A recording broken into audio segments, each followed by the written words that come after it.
એકાગ્ર બુદ્ધિ, સફળતાનો માર્ગ એક જ દિશામાં હોય છે. શું આપણું મન અનેક યોજનાઓ અને વિચારોમાં ભટકી રહ્યું છે? શ્રી કૃષ્ણ કહે છે, નિશ્ચયાત્મક બુદ્ધિ એક જ હોય છે, જ્યારે અસ્થિર મનવાળાની બુદ્ધિ અનંત શાખાઓમાં વહેંચાયેલી હોય છે.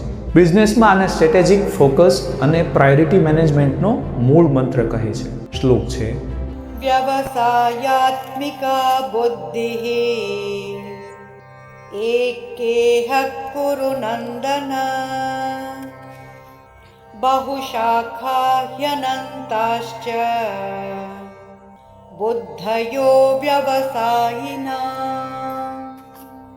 અધ્યાય 2 શ્લોક 41માં શ્રી કૃષ્ણ કહે છે, હે કુરુનંદન, આ કર્મયોગમાં નિશ્ચયાત્મક બુદ્ધિ યાની કે એકાગ્ર મન એક જ હોય છે, પરંતુ જેમના મન અસ્થિર છે તેમની બુદ્ધિઓ ઘણી શાખાઓવાળી અને અનંત હોય છે.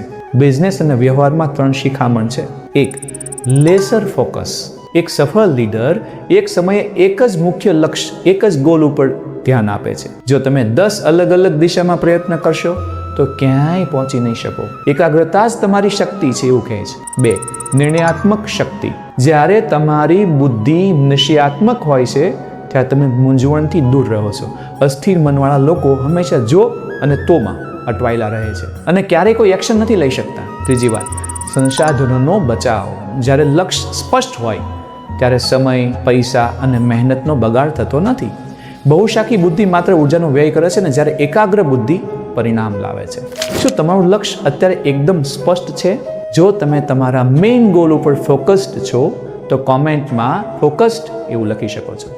જે લોકો માત્ર ભોગ અને ઐશ્વર્યમાં જ રચ્યા પચ્યા રહે છે તેમની બુદ્ધિ કેમ સ્થિર નથી થતી?